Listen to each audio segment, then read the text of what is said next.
Bueno, ya vamos a sentar a las importantes figuras que tenemos en un día tan especial. Y el material que tenemos. Prepárate, ¿eh? Prepárate, abrí los ojos bien porque te vamos a mostrar una foto. La foto, una secuencia de fotos. Pero el título del editorial es: para Cristina, la impunidad. Para el enemigo, para los anti-K, ni justicia. Este es el título del editorial. Te pido, por favor, que prestes atención un segundito. ¿Estás comiendo algo?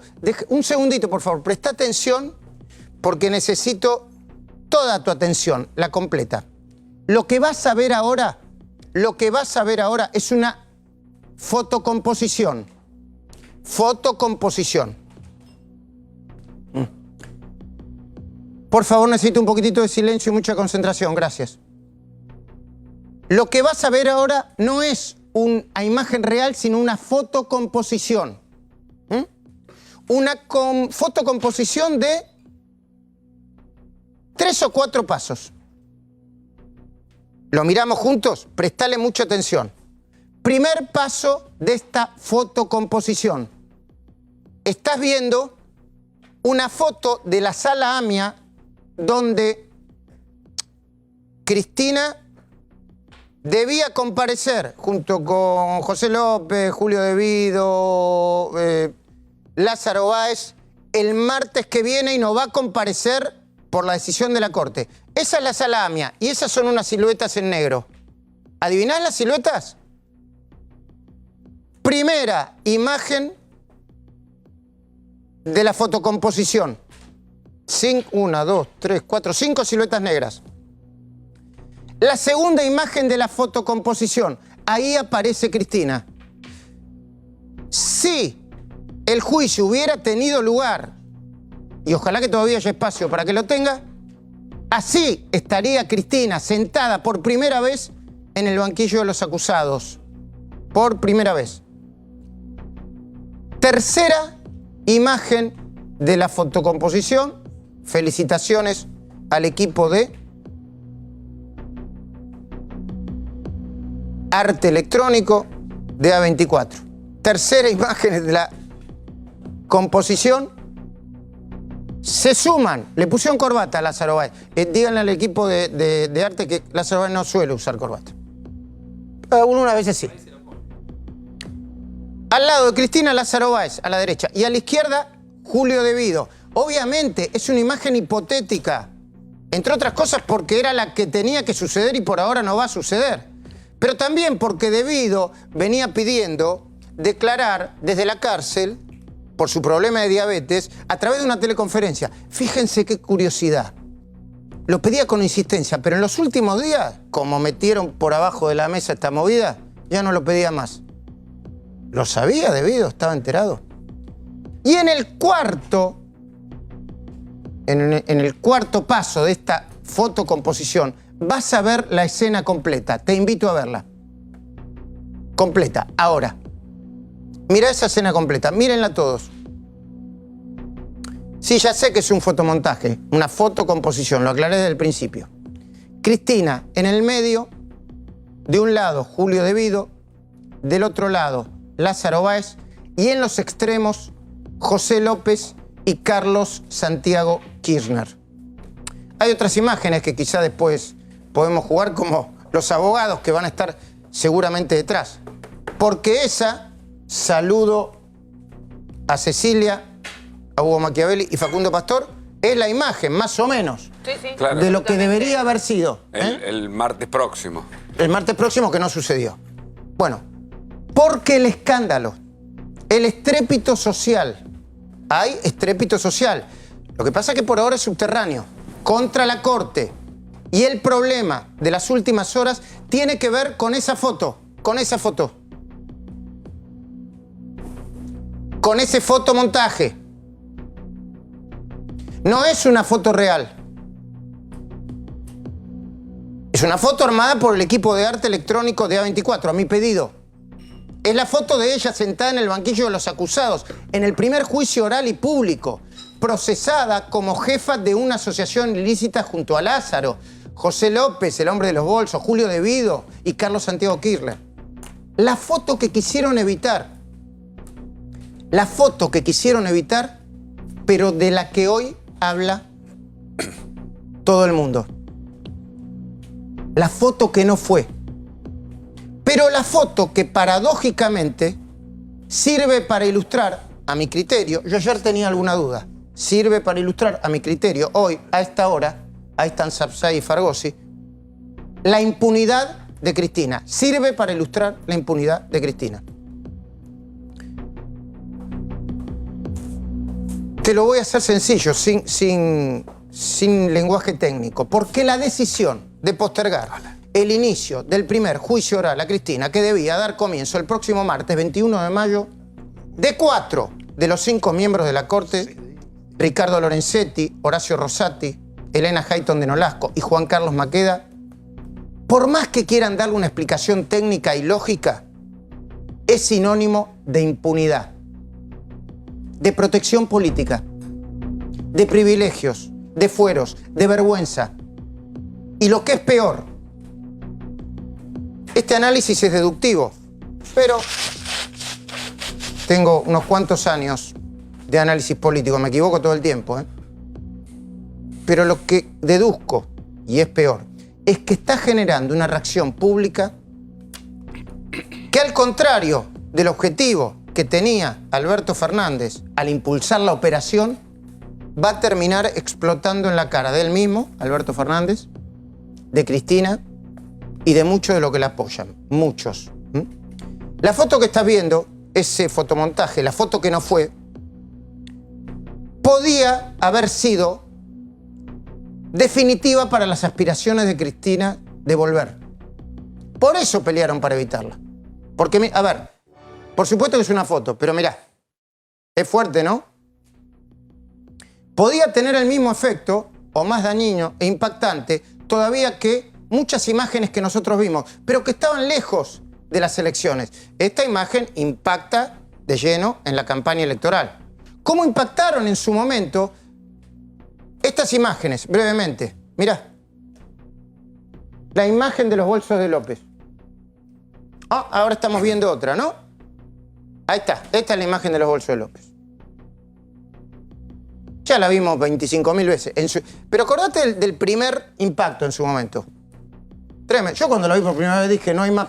¿Viste cuando decís esta imagen? Hola Martín, hola Claudio, ¿cómo va? Hola Natalia. ¿Qué tal, Luis? Hagamos memoria. ¿Viste? ¿Vos la viste por primera vez? ¿Qué te pasó? Esa imagen es fuertísima porque facilita la representación mental del choreo. Si a vos te dicen se chorearon tanta plata, claro, vos pensás, vos no te podés imaginar toda la plata, pero si vos ves los bolsos trasladándose, digamos, y ves el acto... A mí lo que me mató fue la monjita diciendo, pasá, José, eso me mató, me desarmó. Desarmó todo mi imaginario, pero no importa. Las imágenes que vimos recién, la de los billetes termosellados en la bóveda del Banco Galicia de Florencia K. Que en el libro, sinceramente, Cristina, sí, lo leí y lo subrayé, señora, ya lo dije 1000 veces, pero parece que soy el único que lo subrayó. Cristina dice que no se movió ese dinero, que es mentira, que fue un pasaje, anduvo por todos lados esa plata, en el Banco Santa Cruz, en el otro banco, y ahora apareció en ese momento. Esa imagen, si hubiera estado en el medio de las elecciones, te rompe todo. Las imágenes de la Rosadita, de la financiera, ¿las tenemos? ¿Te acordás? Martín Báez, aparece Fabián Rossi, esas. Rápidamente, ¿no? Rápidamente, solamente para ilustrar. O la bóveda de Lázaro, cuando Lázaro baja y dice, no, esto es una bodega. O la supuesta bóveda de Cristina en el Calafate. Luis, los 9 millones de dólares de López están actualmente en un depósito, en una bóveda judicial del Banco Provincia. Los tienen todavía ahí porque obviamente forman parte del juicio, ¿no? El fiscal pidió que sean decomisados de inmediato, ¿no? Está en etapas de alegato ya el juicio. Bueno, esa foto, ese fotomontaje de la foto que no fue todavía, podía haber tenido un efecto real irremontable. La primera y más fuerte en reaccionar ante la decisión de la Corte, todavía nosotros, ayer a la noche todavía estábamos viendo qué pasaba. ¿No? Lo había llamado Daniel. Daniel, buenas noches. Buenas noches, ¿qué tal, Luis? Hablamos por teléfono, estamos viendo, ¿no? Hoy lo tenemos más claro, ¿no? Hoy está más claro, por supuesto. ¿Y qué para vos, Daniel? Para mí es una decisión que no tiene antecedentes que notoriamente la Corte deja de lado su jurisprudencia respecto de la sentencia definitiva, que además se mete a revisar hechos y pruebas, que es lo que se ha cansado de decir que es de derecho común y que eso no le compete a la Corte, que además entorpece la marcha de un proceso, se mete durante una suerte de fiscalización de lo que pasa en tribunales inferiores, los descalifica. Es raro, ¿no? Es rarísimo, realmente para mí es rarísimo. Quisiera ver los fundamentos una vez que los exprese. No puedo creer que no argumente. No, bueno, eso es otra cosa. Ahora yo tengo alguna información y ahora la voy a compartir con ustedes. Fargosi, buenas noches. ¿Cómo le va? Yo ahora voy a... Enseguida voy a recordar lo que dijo Laura Alonso, que salió Laura Alonso fuerte y detrás de ella salió mucha gente. Pero lo primero que tiene para decir, Alejandro. Lo primero que estoy asombrado. La verdad que esto era totalmente innecesario. Es contra lo que es la jurisprudencia de la Corte desde siempre, contra la lógica. Porque con el mismo razonamiento de ponerse a investigar eventuales nulidades procesales a lo largo del proceso, tendría que meterse en todos los juicios todo el tiempo. Con lo cual, el lapso medio de un juicio serían 20 años. Porque esto no tiene ningún sentido, convertir a la Corte en un tribunal que se mete en todo. Bueno, y acá hay otra clave. Ahora vamos a seguir hablando más tranquilos. Pero hay otra clave para que vos empieces a entender. Laura Alonso no solo dijo que la decisión de la Corte tenía olor a impunidad. Así dijo, tiene olor a impunidad. Enseguida voy a hablar con Natalia Bolosín para meterme en otros aspectos. También dijo que el operador había sido Alberto Fernández, directamente. Y yo tengo una información y una certeza. La información es de último momento y la certeza me la aportaron 3 fuentes independientes vinculadas con la Corte Suprema de Justicia para contarte cómo se gestó. Escuchá, porque esto también es la diferencia entre la imagen que ves y los dictámenes o fallos que aparecen sin explicación, ¿viste? Como dice Fargosi, o que expliquen porque es una locura esto. Bueno, en efecto, fue Alberto Fernández quien le pidió, a mí me consta, a Elena Hayton de Nolasco que solicitara el expediente a la Corte para analizar solicitudes de medidas de pruebas y pronunciarse sobre nulidades. Fue Alberto Fernández.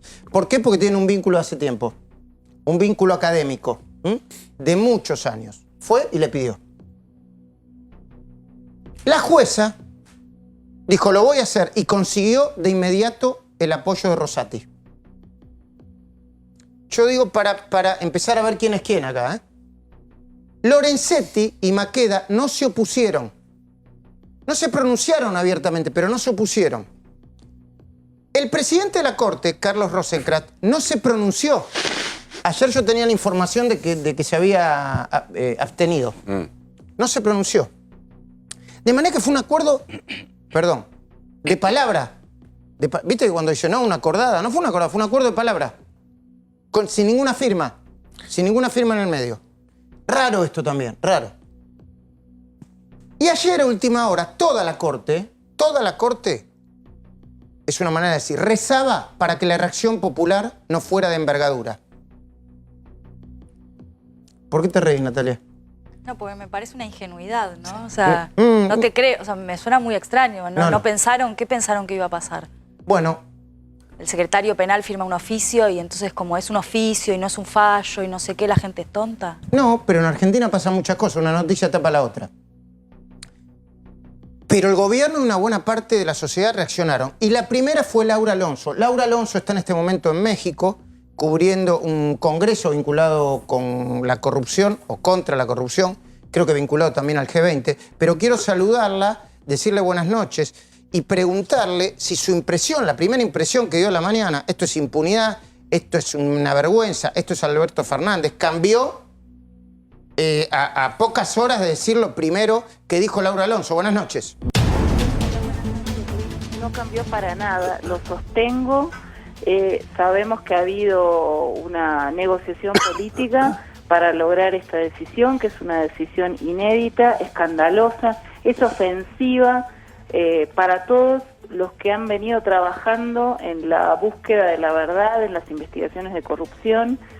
Nunca sucedió algo así y solo quiero decirte que en el día de hoy tanto la Oficina Anticorrupción como la Unidad de Información Financiera, el fiscal de la causa y el Procurador General de la Nación solicitamos el inicio del juicio el 21 de mayo como estaba previsto, como está previsto. O sea, ustedes insisten, Laura Alonso, después Facundo Pastor va a contar quién es Diego Luciani, ¿no? Que parece que es un fiscal técnicamente muy apto y muy valiente, además, como deberían ser todos los fiscales de Estado.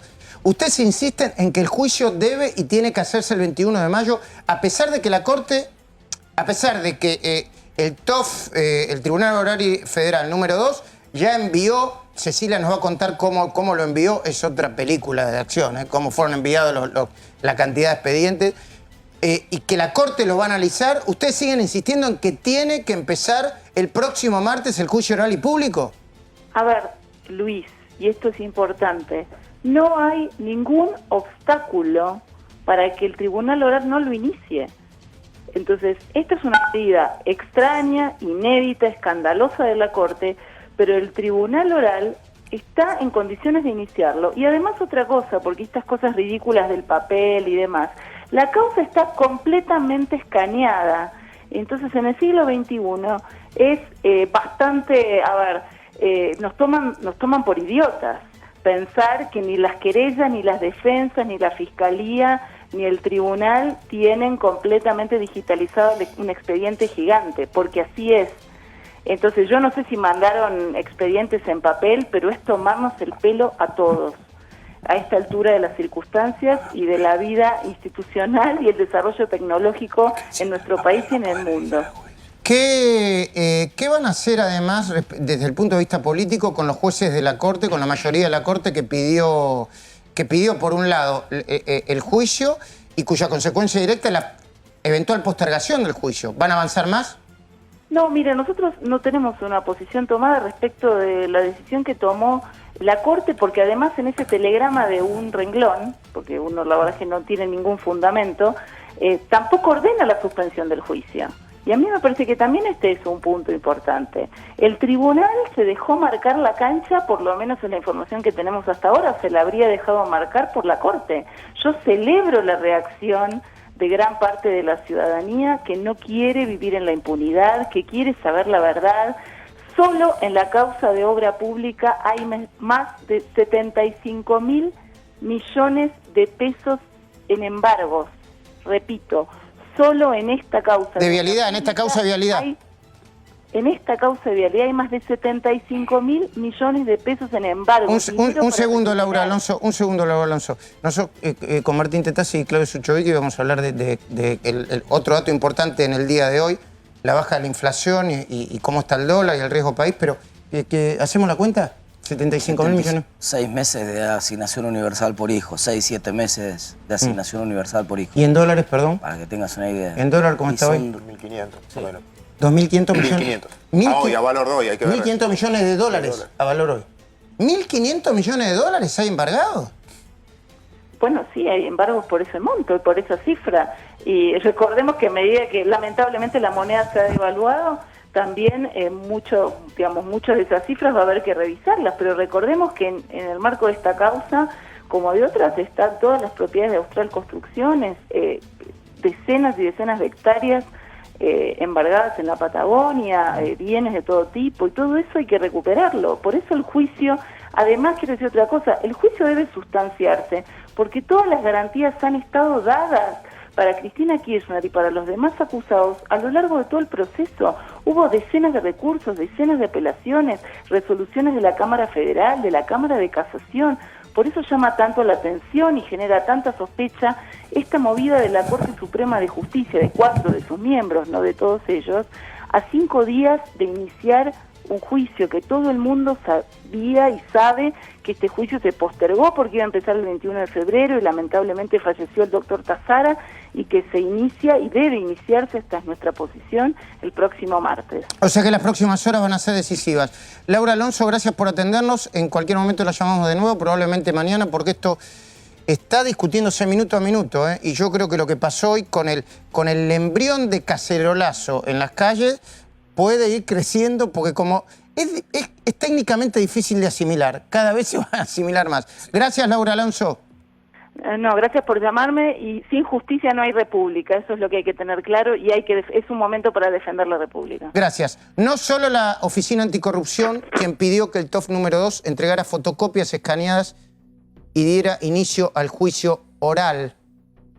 También la unidad de antilavado, la unidad de información financiera, el procurador general Eduardo Casal y el mismísimo fiscal de la causa, Diego Luciani, ahora Facundo Pastor les va a presentar quién es, pidieron que el juicio empiece el 21.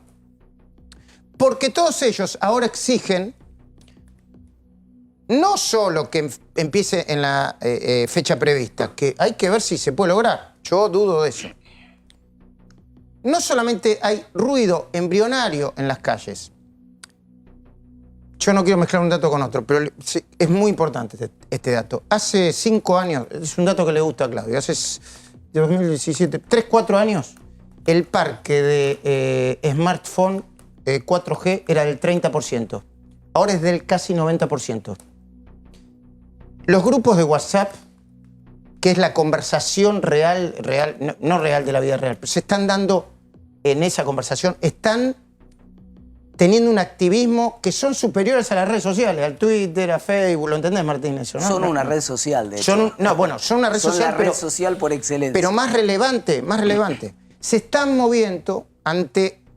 Bueno, quieren evitar el presunto intento de impunidad y quieren que no se consagre. Pero detrás de los funcionarios técnicos también salieron a repugnar la maniobra. Escuchen, el presidente Mauricio Macri, con distintos tonos, el jefe de gabinete, Marcos Peña, el ministro de Justicia, Germán Garabano, Elisa Carrió, el influyente Colegio de Abogados Porteños. Y ahora los van a escuchar a Sapsay y a Fargosi. No sé qué piensa Natalia Bolosín, pero no creo que, conociendo como conoce lo que sucede en el sistema judicial, no creo que piense distinto. La pregunta es, ¿por qué lo hizo la Corte Suprema? ¿Por qué lo hicieron sus miembros? Porque son una nueva mayoría automática parecida a la que tenía Menem para que le aprobaran todo a Menem y garantizarse la impunidad. Y la garantizó durante muchos años, ¿eh? Una mayoría, pero de sentido contrario. Esto es no a favor del gobierno, sino contra el gobierno. Es una pregunta política, legítima. ¿Por qué lo hicieron de verdad? Hablé con fuentes cercanas a 2 de los 4 jueces supremos que impulsaron el pedido de remisión de la causa. Y esas fuentes argumentaron, espero no ser muy técnico, me corrigen ustedes o me ayudas, Natalia. Primero, que lo hicieron para atender 9 de una veintena de pedidos que les había llegado de los defensores de los procesados. 9. Que de esas 9 presentaciones, la Corte, aunque todavía no las empezó a analizar por sus características, solo hay 2 que parecen ser muy relevantes y sobre las cuales esa Corte se va a pronunciar. Dice estos 2 jueces, fuentes cercanas a estos 2 jueces, relativamente rápido. Una es un cuestionamiento a la competencia de la Sala 4 de Casación. Eso es muy técnico, ¿no? Quieren otra sala de casación. Lo discutirán los técnicos. Y la otra, y esto sí es importante, es más de fondo. Y es el pedido de Cristina Fernández de que, además de Austral Construcciones, se audite y se periten también las obras viales entregadas a otras 52 empresas. ¿Por qué se ríe, Fargosi? Porque es una estrategia de los abogados más vieja que andar a pie. O sea, cuando uno quiere demorar un juicio, pide tal cantidad de prueba que tarda 50 años. O sea, eso lo sabemos todos, ¿o me equivoco? Sí, desde ya, pero además, esas otras empresas no están en la causa. Entonces, ¿por qué tienen que entrar? Si está circunscripta al tema Baez y al tema Austral Construcciones. Es una buena pregunta, porque las quiere meter Cristina adentro. Claro, sí, desde ya, pero están metiendo de todas maneras algo que no está en la causa. Lo quieren introducir a la fuerza, precisamente para empatanar la cancha, para que sea de una lentitud que dure cualquier cantidad de tiempo. Fargosi habla de 20 años, no sé si no sería más. Sí. Para detener y para lograr la impunidad. Bueno, no entiendo cómo se puede aceptar una cosa tan grosera. Entre los pedidos, precisamente, aparecía uno de los acusados diciendo que estaba estresado, y por lo tanto pedía una postergación. Es cierto, ese pedido no lo van a analizar. Desde ya, pero realmente es una falta de respeto al tribunal. No, por supuesto. Yo transmito la información y analizo y la pongo acá sobre la mesa. Las fuentes cercanas a 2 de los 4 jueces que pidieron los 70 cuerpos, son 70 cuerpos, ¿no? 51. 51 cuerpos. Son 51 cuerpos de 200 fojas cada uno, más cajas complementarias. Son 70 cajas en total. 50.000 fojas. ¿Cuánto? Por lo que leí. 50.000 fojas y 51 cuerpos. Bueno, pero yo no sé si la van a analizar. ¿Se quieren poner a leer? Fuentes cercanas a 2 de los 4 jueces también me adelantaron. Primero, que posiblemente acepten agregar, no a 52, pero sí a otras 4 o 5 empresas para compararlas con Austral Construcciones. Posiblemente, ¿eh? Me estoy adelantando, puede ser que no. Pero antes de meterme en los aspectos más escandalosos de la causa y empezar a hablar con todos nuestros invitados de lujo que tenemos acá, digo detalle de la causa porque Hugo va a revelar un nuevo negocio oculto de Lázaro y Cristina que va a salir a la luz precisamente cuando el juicio oral comience, pero nosotros te lo vamos a adelantar. Anotá. Un nuevo negocio. Fíjate lo que hizo Alberto Fernández. Exultante y eufórico, montado sobre la flamante decisión de la Corte de postergar el juicio oral. ¿Sabés lo que hizo? Opinión mía, me hago cargo. Se puso el traje de Delía, Zaffaroni y la versión de la peor Cristina y lanzó una amenaza encubierta, más o menos encubierta, para los jueces Claudio Bonadío, Martín Ursum, Julián Ercolini y los camaristas Gustavo Hornos y Juan Carlos Geminiani. Dijo textualmente, estoy leyendo textual para que no me acusen de... Dijo textualmente Alberto Fernández, el republicano Alberto Fernández. Algún día Ercolini, Bonadío, Irurzun, Hornos y Geminiani van a tener que explicar las barrabasadas que escribieron para cumplir con el poder de turno. Lo explican con sus fallos, en sus fundamentos. Y algunos de ellos lo han hablado públicamente. Pero Fernández le mandó una nueva amenaza encubierta. Es una típica amenaza de los sótanos del poder. Dijo, estoy esperando procesar y terminar de publicar un libro con la historia negra de estos jueces. No amenacés con publicar el libro, no amenace con publicar el libro, Alberto Fernández. Publíquelo. Tengo un libro para publicar, en la jerga de nuestra actividad suena a... Mirá que lo publico, ¿eh? Publíquelo, cuanto antes. Ercolini es el juez que investigó la causa de direccionamiento de la obra pública que la Corte acaba de frenar. Bonadío la procesó a Cristina en la causa del memorándum con Irán, en los sauces, en el dólar futuro, los cuadernos de las coimas. Irurzun es el que le dio forma a la doctrina de las prisiones preventivas. Geminiani declaró la inconstitucionalidad del pacto con Irán y Gustavo Hornos fue uno de los que falló en contra de los recursos de Cristina para frenar la causa de la obra pública. Los puso en el paredón por sus fallos. Pero antes de seguir brevemente, quiero anticiparte lo que será la defensa de Cristina en esta causa, la defensa conceptual. Para eso sirven las escuchas legales que nosotros pusimos, para hacer memoria. Esta escucha tiene un valor importantísimo, porque creo que era en junio de 2016, Cristina le dice a Parrilli, andá a la radio o a C5N, no me acuerdo, y cuando te pregunten por la obra pública y Lázaro Báez, porque la Cámara acaba de fundamentar para juzgarlos que Lázaro era un cadete de banco o muy pequeño y de repente se convirtió en un constructor, compará a Lázaro con Manieto, después dijo sinceramente, con Macri o con Haddad y con Manieto. Pero andá y hacelo, Parrilli, ¿eh? No me crees a mí. Esto era el consejo de Cristina a Parrilli. Público, para defenderse de esta causa que tiene un juicio oral postergado. Ahora. Hola. Sentencia muy grave. El fallo de estos forros de la Cámara parece un compendio de notas de noticias y Clarín, ¿viste? Por ejemplo, no se comprende cómo puede ser un empresario que era empleado bancario y ahora es empresario de la construcción por Lázaro Báez. Largale 2 ejemplos con eso. ¿Y cómo entiende usted que Manieto, que entró como contador al medio más grande de comunicación del país, hoy sea el dueño. Yo la verdad es que es la primera vez que conozco uno que entra de un simple y oscuro contador y termina dueño del multimedio más importante de la Argentina. De la Argentina, casi en paridad de condiciones con la heredera del dueño de Noble, de Noble. ¿Cómo es? O Haddad, que era movilero y ahora es dueño de medios. Claro, de medios. Y era movilero. ¿Qué pasa? Y ahora es empresario periodístico. ¿Cómo es? Y así podríamos seguir. Pero ponle esos dos ejemplos, por favor. Haddad, sí, Haddad y Mañeto. Sí. Bueno, eso es una defensa clara de Lázaro Báez, como si fuera un empresario. Perdón, Lázaro Báez, 2 años y ¿cuánto preso, chicos? 3 años ya. Claro.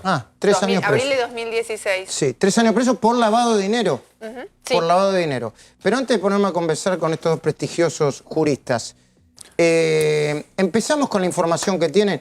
¿Quién es el fiscal Diego Luciani? El fiscal de esta causa que ya se convirtió en una causa hipercaliente, Facundo Pastor. Estamos, dale. Luis, frente al fiscal al que Cristina le teme. Vas a conocer la historia de un fiscal que fue paradójicamente nombrado por la propia Cristina en el periodo en que Cristina era presidente. Este es Diego Luciani, está a cargo de la Fiscalía número 1, de la Fiscalía de Tribunales Orales Federales. Asumió, fíjate la fecha, Luis, en septiembre del año 2013. ¿Dónde asumió? En Rosario. Después hubo un enroque con Luciani porque quien justamente se quedó ocupando ese lugar y ocupó finalmente la fiscalía era una mujer que terminó en Concepción del Uruguay. Hubo una decisión ahí de Gils Carbó. Investigó el secuestro seguido de muerte, te acordarás el caso del hijo del ingeniero Bloomberg. Es un fiscal de perfil bajísimo, no usa custodia y fue uno de los que, o fue el que se negó a darle a Cristina Fernández de Kirchner aquella autorización del viaje a Cuba, entre otras cosas porque consideraba la cercanía del juicio oral, que nunca, o que por lo menos no va a empezar el 21 de mayo, y por otro lado porque había una escala en Panamá, que es un paraíso fiscal, y como la causa tiene algunos detalles que no le convencían a Luciani, Luciani se opuso. Este es el fiscal que ahora está otra vez solicitando que sí o sí, más allá de la movida de la Corte, el juicio comience cuando debía comenzar. Antes de tu información de último momento, Cecilia Devana, Natalia Golosín, ¿cómo estás viendo todo este panorama? Bueno, yo, a diferencia del doctor Sapsay, creo que desde el punto de vista jurídico hay algo ahí para discutir. Digamos, no es cierto que la Corte nunca, para analizar una queja, pida el expediente principal. Digamos, lo hace en muchos casos. Ahora, también es cierto que digamos, la jurisprudencia históricamente de la Corte implica que si no hay una sentencia definitiva o una resolución que sea equiparable a una sentencia definitiva porque causa un agravio irreparable, bueno, la Corte, digamos, no interviene en esos casos. Bueno, perdón, no es para corregir el doctor Sapsay. Lo que decía el doctor Sapsay era eso. Porque la doctora Golosín siempre me corrige, pero está equivocada. Ella dice en el marco de una queja. Acá no hay ninguna queja. Claro. No, las quejas, sí, claro que hay quejas. Hay varias. La Corte está, sí, las quejas están a estudio de la Corte. Hay varias quejas a estudio de la Corte. Como un recurso una vez que hay sentencia definitiva. Acá no la hay. No, hay un recurso extraordinario. Hay un recurso extraordinario denegado por la casación. No es una queja, perdóneme. Lo que dice técnicamente Sapsay mi punto es... No lo es. Natalia. Como me corrige, me obliga a contestar. Claro, está bien, pero... No se enoje, doctor. No importa, pero acá... Yo solamente leo sus tweets.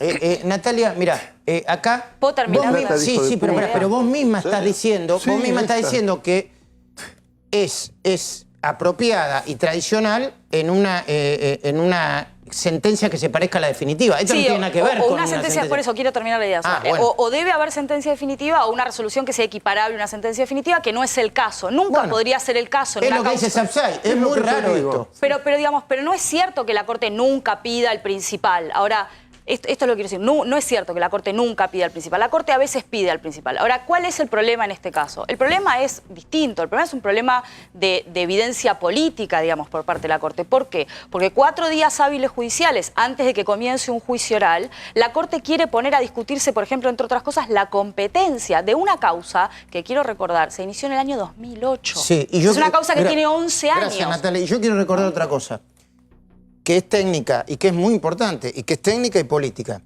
Todas las decisiones que podía tomar la Corte, los elementos para tomarlas, las tenía sobre la mesa hace 7 meses. 7 meses, por supuesto. Hace 7 meses. Que esto es más raro todavía, ¿no? Ahora vamos a hacer una parte para hablar con ustedes, Daniel, tranquilo, sí, y con Alejandro. Pero por favor, Cecilia, para no romper la narrativa que tenemos de este programa tan especial, ¿me contás cuál es la información de último momento sobre este bendito juicio? Dale. Sí, Luis, mañana es un día clave. ¿Por qué? Porque es cuando vamos a conocer finalmente la decisión del Tribunal Oral Federal 2. Todo indica que va a disponer la suspensión del juicio, ¿no? Va a enviar, temprano lo primero que vamos a saber es que va a enviar los cuerpos, estos 51 cuerpos, a la Corte, ¿no? Estamos hablando de la obra de vialidad. El auto principal tiene 51 cuerpos de 200 fojas cada uno. Todo tiene... ¿Por qué tiene necesidad de mandar todo? Eso es lo que sí o sí tienen que mandar, más las cajas complementarias de documentación.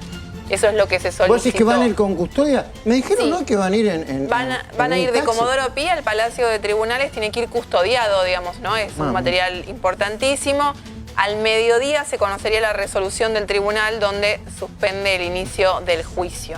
¿Y qué hará la Corte, Cecilia Devana? La Corte, bueno, lo van a recibir precisamente por la Secretaría Penal, que es la que lo solicitó, y después va a ir pasando de vocalía en vocalía. Son 5 las vocalías, una por cada ministro de la Corte.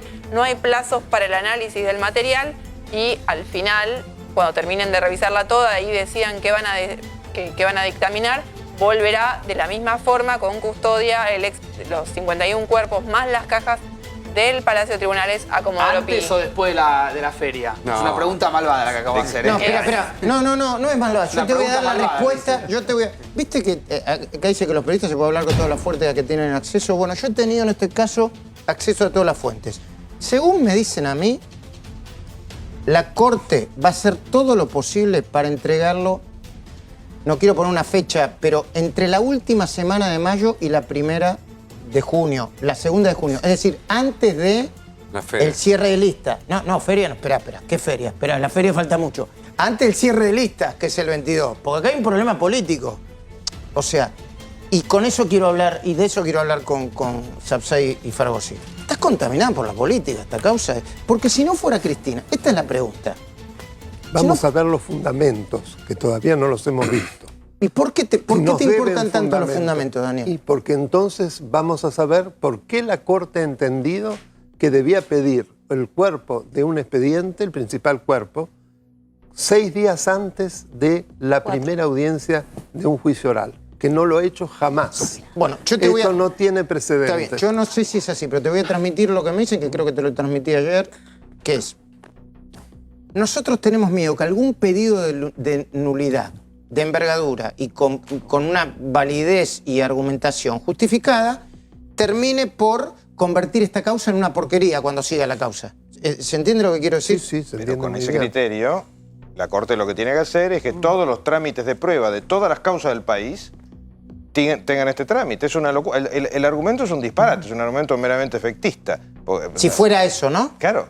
Pero además hay otro punto que no quiero dejar pasar y es el siguiente. El Tribunal Oral Federal 2 puede perfectamente empezar el juicio. No se necesita ese papel que está yendo mañana a la Corte. Pueden tener una copia de ese papel y certificarlo. Esto es muy importante. ¿Por qué? Porque en la medida en que haya tantos jueces que no se ponen los pantalones largos y no están dispuestos a jugarse para que avance el sistema judicial, no va a ser solamente la Corte la que marque la cancha. Tiene que ser también el Tribunal Oral Federal 2. Eso es muy importante. Y que la Corte diga pare. Porque ¿qué pasa? Suponiendo que cumplan con esto que le dijeron a ustedes que van a terminar a fin de mayo, que lo quiero ver, pero claro... Perdón, yo no lo sé, es lo que me dijeron a mí, no me hago cargo de que eso. Claro. Por favor. Pero suponiendo que llegaran, después va a haber que empezar a ver en qué fecha empiezan. Si por la muerte de un juez que debiera tener un reemplazante natural estuvieron 4 meses, imagínense, el tema se va a ir a... Pero a ver, hablemos con sentido común, Daniel. Si ellos revisan los pedidos, los resuelven rápidamente. Porque hablemos con sentido común también. Es leer, yo supongo que es leer mucho tiempo, depende, los leen, los analizan, revisan la jurisprudencia, esto es muy importante, no tanto como los fundamentos, y toman la decisión. Una vez que tomaron la decisión, dice que el juicio empiece mañana. ¿Qué problema habría para que empiece mañana, Daniel? Yo entiendo que no habría, por eso quiero ver por qué. Para la Corte no debería empezar mañana. Porque evidentemente esto entorpece la causa. ¿Por qué no habla nadie de la Corte? ¿O por qué no? ¿Tienen que hablar o no tienen que hablar? Pero Luis, no va a funcionar así. van a encontrar algún problema para pedalear, perdón la expresión, pero hablemos como para que entiendan todo, para pedalear el inicio del juicio. Van a encontrar algo. Los abogados estamos entrenados para encontrar argumentos para sostener cualquier cosa. Eso es un hecho. Lo podemos hacer para bien o lo podemos hacer para mal. El problema es que acá se está haciendo para mal. Está claro. Escuchen esto. Cuando empiece el juicio, ojalá que empiece cuanto antes, no porque por anticristina, porque la justicia en la República Argentina tiene que mostrar que avanza. ¿Y sabés cómo se demuestra cuando avanza? Cuando empiezan los juicios orales. Ahí se acabó el verso, que me persigue, que lo recuso, que... Esos son los juicios, ¿verdad? ¿No? Eso hay que explicárselo a la gente, porque si no, no se entiende. Exactamente. ¿No? Pero hay otro tema que me parece fundamental. Cada una de las instancias es independiente. La Corte puede revisar después. Claro. Si hace lugar a un recurso extraordinario o a una queja, si la Cámara no hace lugar al recurso extraordinario. Exactamente. ¿Por qué se mete durante? Está violando ese principio de independencia de cada una de las instancias. Entonces quizás sea un recurso con nombre y apellido y quizá sea el momento de nuevo de no hablarle de manera sobradora, de hablarle con seriedad al senador Pichetto. Pichetto tiene una llave que es eliminemos... Pichetto una vez dijo, me lo dijo a mí, no queremos estos fueros como funcionan así, eliminemos los fueros. Bueno, es un buen momento para que presenten un proyecto para eliminar los fueros. Perdón, Luis, hay que reformar la Constitución.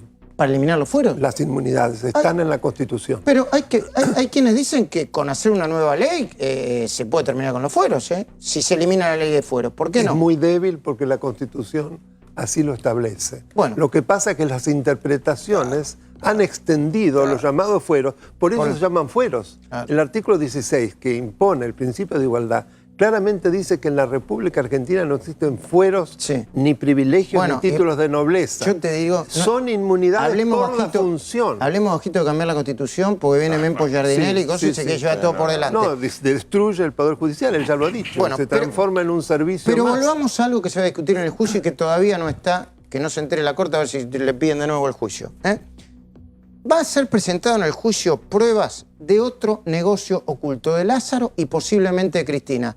Hugo Machiavelli, ¿me contás cuál es ese negocio oculto? Dale. Mira, Luis, acá vemos parte de las pruebas que van a ser presentados desde la Fiscalía que va a acusar en el juicio oral y público por obra pública y vialidad. Algunos documentos que hemos remarcado sobre un negocio que no se conocía hasta ahora y que es fundamental para entender este desvío de miles de millones de pesos. Se trata del negocio de la restauración de las canteras. Vos dirás, ¿qué es eso? ¿Qué es eso? Cuando hacían las rutas, había un negocio paralelo que era rellenar los materiales sacados para justamente hacer la ruta.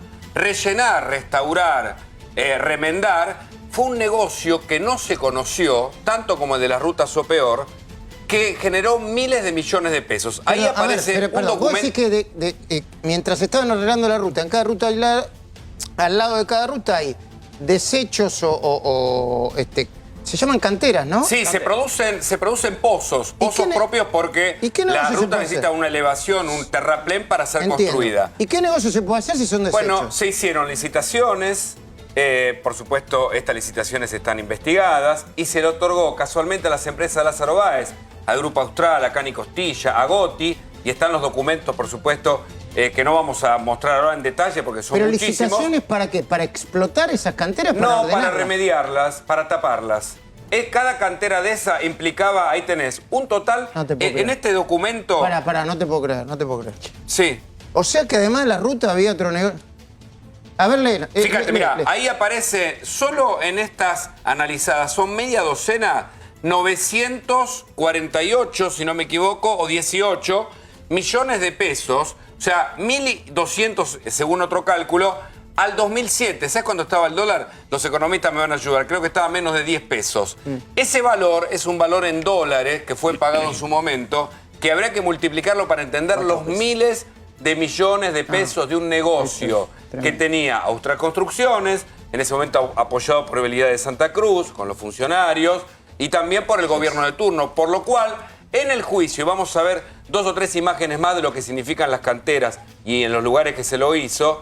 Vamos a entender, ahí está una de las canteras. Mira, parte muy inadvertida cuando la Fiscalía mandó a los peritos... ¿Eso rojo que es la ruta o la cantera? Claro, es la cantera alrededor de la ruta que había que tapar.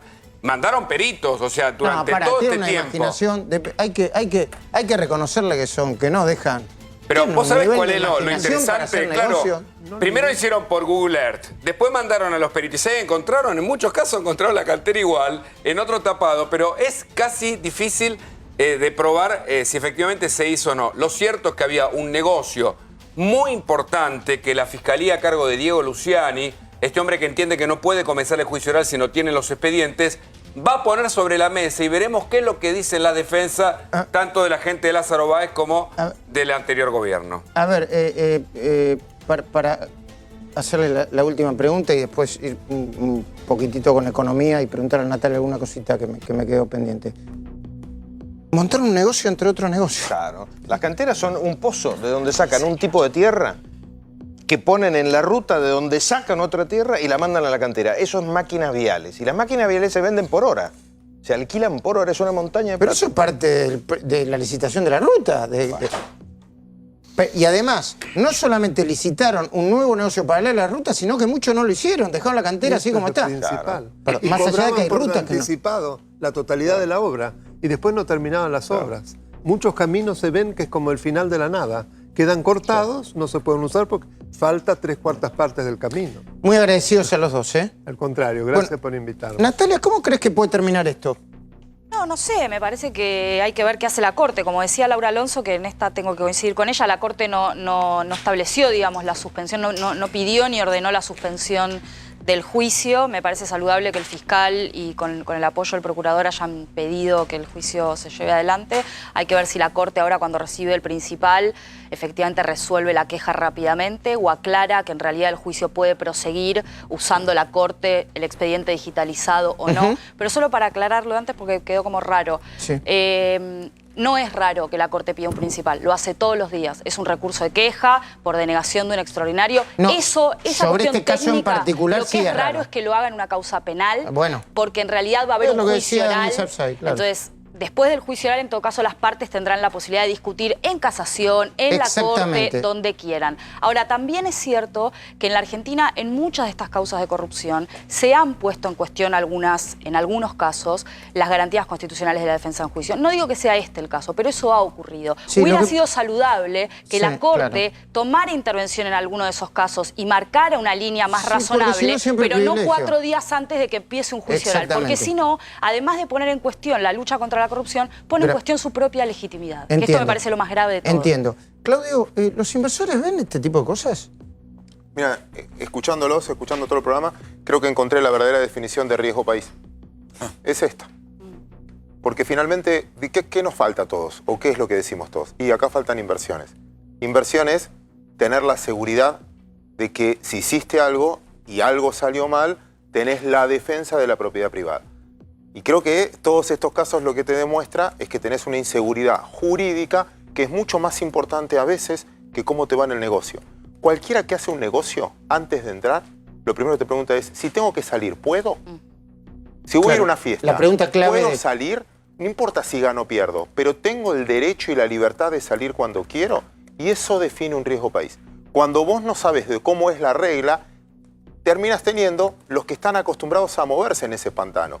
Entonces vos me haces un listado de los empresarios, me haces un listado de todo y vos decís, ahora entiendo, estos sí pueden hacer inversiones. Otros, es muy difícil, los que invierten a 100 años, 50 años, 40 años y transparentes, es más difícil que vengan. ¿Importa? Bueno, evidentemente, yo casi después de haber escuchado a Claudio, que sabe tanto más que yo sobre este tema, me da vergüenza agregar algo más. Me parece que ya fue lo suficientemente claro. Pero importa, o sea, es un impacto, tiene impacto en la economía. Bueno, y tiene impacto en la política también. Buena parte del riesgo país es riesgo de la política. Vos tenés bonos como un bono como el AO20, que vence el año que viene, todavía con el paraguas del Fondo Monetario, y que es como es jurisdicción local, justamente llegó a rendir 20% en dólares, una locura. Evidentemente eso es, buena parte de eso es riesgo caro. Un muy buen punto el que pone Martín. Un bono argentino que tiene legislación americana rinde 3 puntos menos que lo que rinde uno con legislación local. Eso es desconfianza a la legislación. 3 puntos menos la desconfianza en la legislación local. Legislación local. Que de hecho, en el canje anterior, a lo que nosotros llamamos buitres, el que tuvo jurisdicción externa hizo juicio y lo ganó y lo cobró. Claro. Hasta en YPF lo puedes decir. El ejemplo es, ¿cuál es el ejemplo? ¿YPF? YPF es uno, pero los bonos argentinos. Los extranjeros, muchos, los que tenían jurisdicción extranjera, no aceptaron el canje. El canje fue 72%. El resto se dirimió en los tribunales, ¿se acuerdan de Griesa, etcétera? Sí. Y ganaron. Y cobraron. Y los que teníamos bonos locales, con legislación local, tuvo razón. Tuvimos que ir a cantar a Gardel.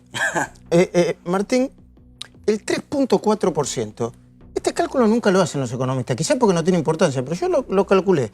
Del 4, la última 4,7. De 4,7 a 3.4 hay un 20% de baja de inflación. Es considerable, ¿no? Es una buena noticia. Mira, la inflación es una velocidad. Yo siempre digo que es la velocidad a la cual corren los precios, ¿no?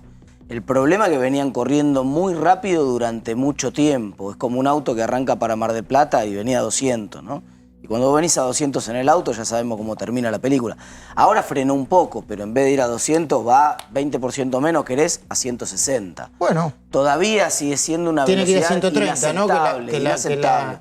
Tiene que ir muy por debajo, tiene que ir muy por debajo de los niveles que tiene. Claro, es un buen dato en la comparación de cómo venía, de vuelta, para que vuelvo con la metáfora de velocidad, porque de hecho es una velocidad, es la velocidad a la cual corren los precios. Está bueno que ahora estén corriendo un poco más despacio de lo que venían corriendo, no obstante lo cual vienen corriendo una velocidad supersónica en la comparación con cualquier país normal, ¿no? Muy bien, pregunto. El paquete de medidas de alivio, que yo escuché a economistas de izquierda, de derecha, del centro diciendo, bueno, esto, por la galería, no baja, con razonamientos técnicos y con argumentos, ¿no? Esto no baja ni la pobreza, ni la inflación, es nada menos que una intención política para... ¿Está funcionando o no está funcionando? Hay dos variables que sí. Una es gestual, yo creo que lo de precios es gestual, pero tuviste dos variables que sí congelaron. Tarifas, a partir de ese número, real. Y dólar. El dólar también es un precio cuidado hoy, si vos ves la devaluación de las monedas de los emergentes por lo que pasó estos días en el mundo. Pero el dólar está estable porque el Fondo Monetario aceptó finalmente, me contaron, por ahí no es así. Hola, Donald, te habla Mauricio Macri. ¿Podés convencerlo a Tenderelli, eso, Lipton? No sé, el del TEN.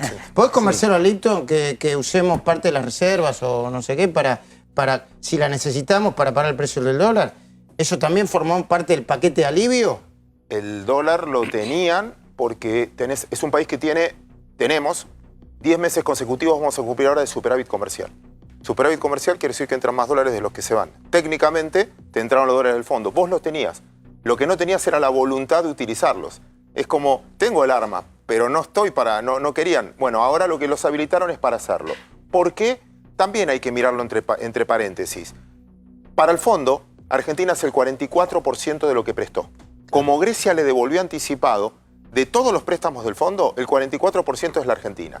Y déjame contestarte con una pregunta. ¿Nunca quedaste rehén de alguien que te debe plata? Por suerte no. Hay un auspiciante que te paga... No, hay alguien que me debe plata, pero me genera más bronca personal que no me siento rehén. Quiero terminar de cobrar lo que me debe, no es importante y no afecta a mi economía, pero habla de la persona que es esa persona. El punto es que muchas veces tenés más problemas vos, que sos el que prestaste la plata. Si vos, ese famoso cuento de siempre, ¿no? Si vos debés 50.000 pesos, tenés un problema con el banco. En este caso no presté plata, sino que puse mi trabajo a disposición con un contrato previo. Sí. Martín, usemos otro periodista que nos sale bien el ejemplo. En este caso, le arruiné todo. ¿Qué pasa? Le arruiné todo. Hablemos de otra cosa. Gracias. Vos preguntame. Te cuento lo que contesta una persona normal. Sí. Que no falla el ejemplo. Que es... Sí, te pasa muchas veces que no cobras y le seguís vendiendo igual. No solo le seguís vendiendo igual, lo llamás todos los días, cómo está la familia, etcétera. Sí. Para el fondo, Argentina también es muy relevante. Porque el 44% de sus créditos es la Argentina. Entonces dice, flaco, defendé porque si no después no me van a devolver. Sí. Y eso un poco lo que hicieron. En resumen, el único precio importante que tenían que congelar era el del dólar. Mientras eso salga bien, hay chance de que baje la inflación, tiene alguna chance electoral el gobierno. Todo lo demás... todos los precios esenciales, todo lo demás, es una aspirina en un cuadro y general la pregunta es, complicado. ¿están controlando realmente el dólar o mañana pasado puede volver a qué sé yo, un tuit de Trump o cualquier... Pasó. Estamos todo el día, sacámosle el Twitter, por favor, porque si no, nos va a ver loco. Pero el punto es, hoy sí, ni siquiera intervinió, no hubo intervención del central. incluso vendieron menos de lo que vendía la tesorería.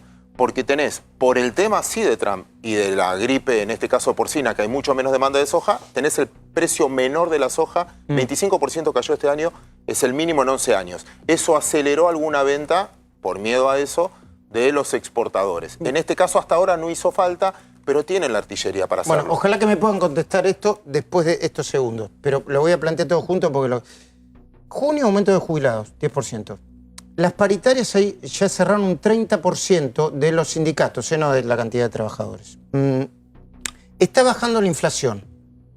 ¿Va a llegar, Cambiemos, como 2015, agarrado de todo, pero se le empiezan a alinear todos los planetas? ¿Viste? Que vos decís, pero que no sé si... no voy a hablar de la suerte, ¿no? Pero se están empezando a alinear los planetas para que las encuestas estén mejorando de a poco, mientras el otro lado y la grieta termina hundiendo o metiendo miedo a la candidatura de Cristina. ¿Se entendió? Espero que sí, porque hice un lío, hice una mezcolanza. Los Haroldos vino finos con Ángel, los Haroldos State, mucho más de lo que esperás.